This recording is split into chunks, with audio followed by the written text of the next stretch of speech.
মানারুল হুদা মাদ্রাসা কর্তৃক আয়োজিত আজকের এই সুরভিত রাত্রি সত্যিকার অর্থে অনেক বেশি মনোমুগ্ধকর এবং আমাদের চোখ ও দিল ঠান্ডা হওয়ার মতো।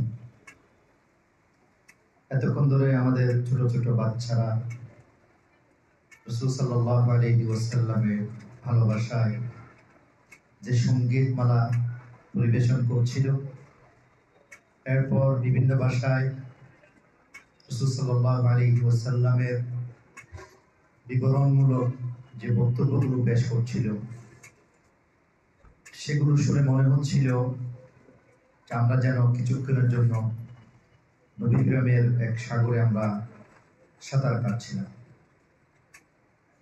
যদি সময়ের একটা ফ্রেম না থাকতো, আমরা আজকের কর্তৃপক্ষকে অনুরোধ করতাম যে সকল বাচ্চাদের থেকে নবী প্রেমের এই নাজরানাগুলো আমরা আরো দীর্ঘ সময় শুনি।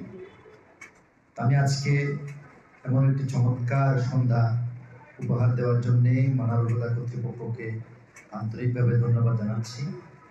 নাম না ধরে বলছি, যারা এই চমৎকার অনুষ্ঠান আয়োজনের পেছনে যারা নেপথ্যের কারিগর ছিলেন, সবার প্রতি আন্তরিক কৃতজ্ঞতা এবং আমাদের ছোট বাচ্চাদের প্রতি আমাদের অভিনন্দন এবং শুভকামনা।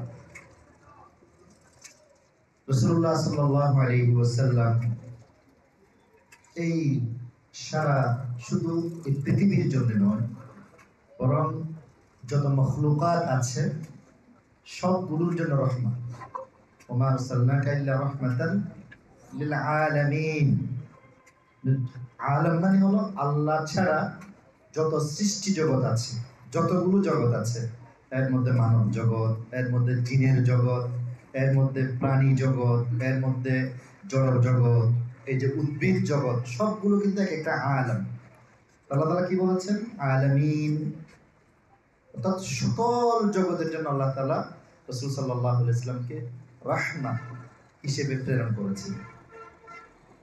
রাসূল সাল্লাল্লাহু আলাইহি ওয়াসাল্লামের ব্যাপারে আমাদের ছাত্রদের এ সকল প্রস্তুতিগুলো সত্যিকার অর্থে আমাদের জন্য আশা জাগানি। আমি আসলে কথা ইনশাআল্লাহ দীর্ঘায়িত করব না, শুধু এতটুকু বলবো যে রাসূল সাল্লাল্লাহু আলাইহি ওয়াসাল্লামকে চেনা, ওনার পরিচয় জানা, এটা আমাদের দুনিয়ার জন্য জরুরি এবং মৃত্যুর পরের জন্য জরুরি। মৃত্যুর পরে ইমিডিয়েট মানুষকে যখন কবরে রেখে আসা হবে, তার কাছে যে প্রশ্নগুলো করা হবে, এর মধ্যে একটি প্রশ্ন হলো কি, মান হাদা রাজুল আল্লাযী বুইসা ফীকুম। তোমাদের কাছে যে মহামানবকে প্রেরণ করা হয়েছিল, তাকে তুমি চিনো? তাহলে এই মহামানবকে চিনতে হবে। আমাদের এত পড়াশোনা গবেষণার সবগুলোর একটাই উদ্দেশ্য, ওনাকে চিনা, ওনাকে যথাযথভাবে চেনা, চেনার চেষ্টা করা।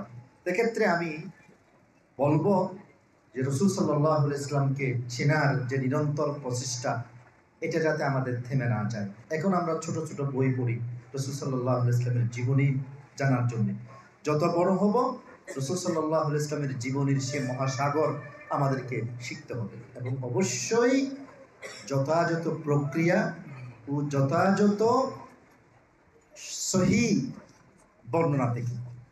কারণ রাসূল সাল্লাল্লাহু আলাইহি ওয়াসাল্লামের জীবনী থেকে শুরু করে আরও যে সকল ইতিহাস আছে, সবগুলোর মধ্যে বিভিন্ন দুর্বল, বিভিন্ন বানোয়াট, বিভিন্ন গল্প কাহিনী আছে।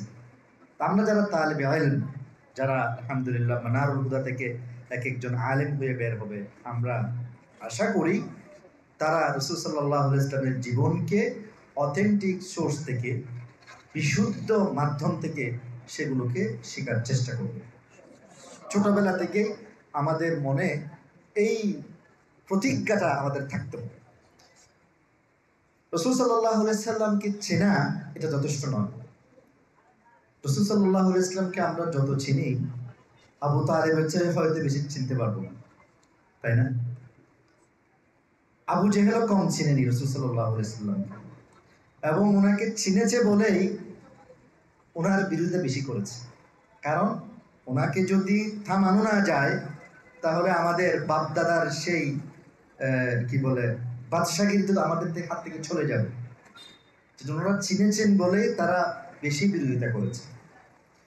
বর্তমান আধুনিক যুগে অনেক গবেষক রাসূল সাল্লাল্লাহু আলাইহি ওয়াসাল্লামকে চিনেছেন এবং ওনার সেই আকাশচুম্বী যে ব্যক্তিত্ব সেটার স্বীকৃতি দিয়েছেন। মাইকেল এইচ হার্ট নামের একজন পশ্চিমা গবেষক, তিনি দি 100 নামে একটা বই লিখেছেন, প্রসিদ্ধ বই, অনেকের জানা থাকবে নিশ্চয়। সেখানে তিনি ইতিহাসের 100 জন মহামনীষীর জীবনী এনেছেন। তার মধ্যে প্রথম নামটি কার? মুহাম্মদুর রাসূলুল্লাহ সাল্লাল্লাহু আলাইহি ওয়াসাল্লাম। তিনি রাসূলুল্লাহকে চিনেছেন কিনা, রাসূলুল্লাহকে জেনেছেন কিনা, ওনার শ্রেষ্ঠত্ব মেনে নিয়েছেন কিনা, কিন্তু এটি তার জন্য যথেষ্ট নয়। তিনি একটা দি 100 বই লিখেছেন, এজন্য তার জন্য কিন্তু মুক্তি মিলবে না। তিনি সত্য কথা বলেছেন, কিন্তু শুধু পরিচয় জানাটা ওনার মুক্তির জন্য যথেষ্ট ছিল না। কেন? কারণ জানার পরের কাজগুলো তিনি করেননি। জানার পরের কাজ কি? আমি 4টি পয়েন্ট একেবারে শুধু পয়েন্টগুলো উল্লেখ করে সেটা শেষ করছি। রাসূল সাল্লাল্লাহু আলাইহি ওয়াসাল্লামকে জানার পরে আমাদের জীবনে আমরা 4টি পয়েন্ট এগুলো বলবো, এগুলোর অধীনে আরো অনেক পয়েন্ট সৃষ্টি করা যায়। প্রথম হলো আল ঈমান বিহি, রাসূলুল্লাহর পরিচয়ের পরে তার উপর চোখ বন্ধ করে ঈমান আনতে হবে।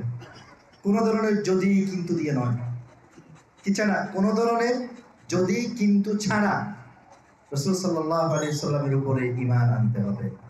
যে ঈমানটা যদি একবারের জন্য আবু তালেব বলতেন, তিনি হয়তো বা সর্বশ্রেষ্ঠ ঈমানদার হইতে পারতেন। তিনি রাসূল সাল্লাল্লাহু আলাইহি ওয়াসাল্লামকে যে পরিমাণ প্রোটেকশন দিয়েছেন, শুধুমাত্র আমানতু বিল্লাহি ওয়া মালাইকাতিহি ওয়া কুতুবিহি ওয়া রাসূলিহি, এই কথাটা তিনি বলেননি বিধায় তিনি ঈমানদারদের খাতায় তার নামটা উঠে। তাহলে রাসূল সাল্লাল্লাহু আলাইহি ওয়াসাল্লামের প্রতি তার পরিচয় জানার সাথে সাথে আমাদের প্রথম দায়িত্ব হলো তার উপর ঈমান আনা। তিনি যে আল্লাহর পক্ষ থেকে প্রেরিত পুরুষ, এ বিষয়ে ঈমান আনা। তিনি যে আল্লাহর পক্ষ থেকে প্রেরিত হওয়ার পরে আল্লাহর পক্ষ থেকে পাওয়া যে দায়িত্ব, সেটাকে কোনো ধরনের ভুল ছাড়া, ত্রুটি ছাড়া, গোপন করা ছাড়া যথাযথভাবে পৌঁছে দিয়েছেন। তাবলীগের কাজ ঠিকমতো করেছেন। এক্ষেত্রে কোনো ধরনের সন্দেহ মনের মধ্যে না রাখা, কোনো ধরনের প্রশ্ন মনের মধ্যে না রাখা, এটা 1 নম্বর দায়িত্ব আমাদের। 2 নম্বর দায়িত্ব হলো রাসূল সাল্লাল্লাহু আলাইহি ওয়াসাল্লামের আজমত এবং ভালোবাসা মনের মধ্যে ধারণ করা। রাসূলুল্লাহ তিনি আল্লাহর পরে তার স্থান, অন্য কোনো কিছু বলার দরকার নেই।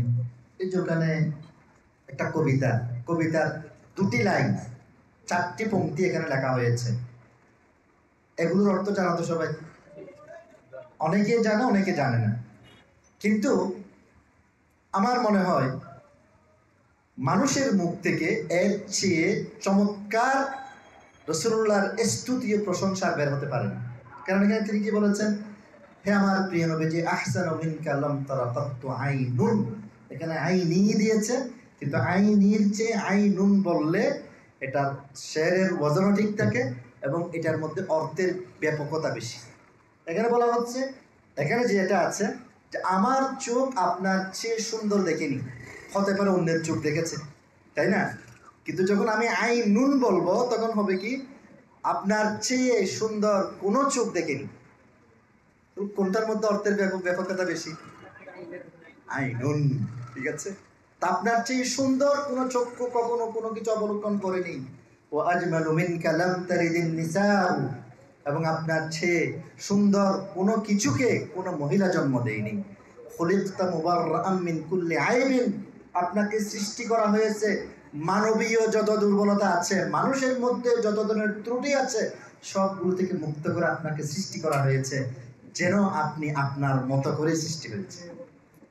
তবে এর চেয়েও একটা রাসূল সাল্লাল্লাহু আলাইহি ওয়াসাল্লামের প্রশংসা সূচক একটা কবিতা আবার চোখে আসে, সেটা হলো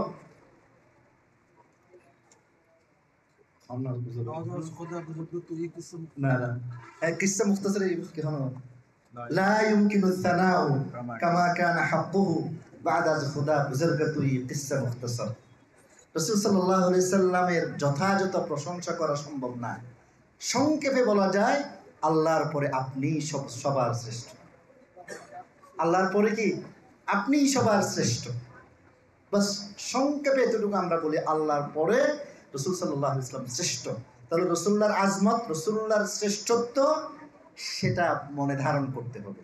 তবে আল্লাহ এবং আল্লাহ রাসূলের মাঝখানে যে গ্যাপটাও আমাকে মেনটেন করতে হবে।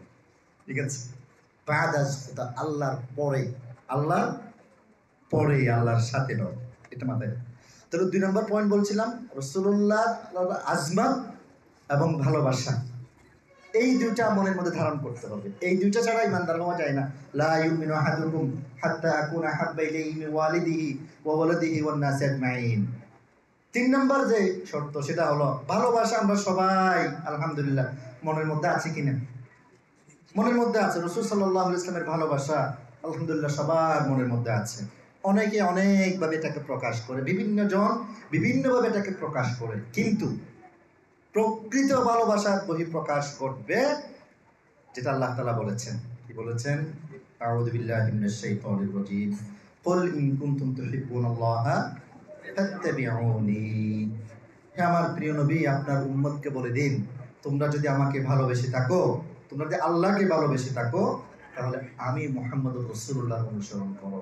তাহলে 3 নম্বর দায়িত্ব হলো আল ইত্তিবা। 3 নম্বর দায়িত্ব কি?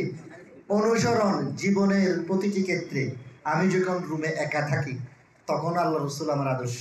আমি যখন পরিবারের সাথে থাকি তখন রাসূলুল্লাহ আমার আদর্শ। আমি যখন বাবা মার সাথে থাকি তখন আমি রাসূলুল্লাহর আদর্শ। আমি যখন ছাত্রদের সামনে থাকি তখন তিনি আমার আদর্শ। আমি যখন আমার উস্তাদদের সাথে থাকি তখন তিনি আমার আদর্শ। আমি যখন রাষ্ট্রের বিভিন্ন কার্যক্রমে বিভিন্ন দায়িত্বে থাকি তখনও তিনি আমার আদর্শ। তো সার্বিকভাবে জীবনের প্রতিটি ক্ষেত্রে রাসূল সাল্লাল্লাহু আলাইহি ওয়াসাল্লামকে অনুসরণ করা, তাকে আদর্শ মেনে চলা। 3 নম্বর। 4 নম্বর যেটা সেটা হলো আদ-দিফাউ আনহু। রাসূল সাল্লাল্লাহু আলাইহি ওয়াসাল্লামের যুগ থেকে নিয়ে রাসূলুল্লাহকে দুনিয়া থেকে সরিয়ে দেওয়ার জন্য, রাসূলুল্লাহকে ক্ষতি করার জন্য যেমন চেষ্টা ছিল এখনো আছে। এক্ষেত্রে এখন তার রাসূল সাল্লাল্লাহু আলাইহি ওয়াসাল্লাম এই দুনিয়ার বুকে জীবিত নেই তিনি, এজন্য তাকে শারীরিকভাবে কেউ ক্ষতি করতে পারবে না। কিন্তু যে ক্ষতিটা করতে চায় সেটা হলো রাসূলুল্লাহর চরিত্র হনন করতে চায়। চায় না? চায়। বিভিন্নভাবে রাসূলুল্লাহর জীবনকে কলঙ্কিত করতে চায়। আমরা যারা তালেবে ইলম তাদের উপর বড় একটা দায়িত্ব যে আমাদের প্রিয়, প্রাণের চেয়ে প্রিয় রাসূলুল্লাহ সাল্লাল্লাহু আলাইহি ওয়াসাল্লামের উপর যখন কোন আঘাত আসবে তখন আমাদের ইলমের মাধ্যমে, আমাদের গবেষণার মাধ্যমে, আমাদের যার যে অবস্থান আছে সে অবস্থান থেকে রাসূল সাল্লাল্লাহু আলাইহি ওয়াসাল্লামের পক্ষে প্রতিরোধ করে দেয়।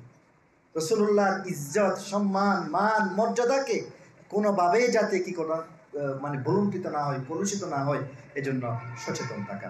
আমি মনে করছি এই যে এখানে যে তালেবে ইলমের নবুয়ত আছে তারা এক একজন রাসূল সাল্লাল্লাহু আলাইহি ওয়াসাল্লামের প্রকৃত মুত্তাবি, একজন রাসূলুল্লাহর এক একজন আশিক, এক একজন ভালোবাসায় মতওয়ারা এবং পরিপূর্ণরূপে রাসূল সাল্লাল্লাহু আলাইহি ওয়াসাল্লামের অনুসারী এক একজন দিনদার হিসেবে গড়ে উঠবে এবং মানারুল হুদা সে পথে আছে বলে আমি মনে করছি। সবাইকে কৃতজ্ঞতা জানিয়ে, ধন্যবাদ জানিয়ে এখানে শেষ করছি। আসসালামু আলাইকুম ওয়া রাহমাতুল্লাহি ওয়া বারাকাতুহু।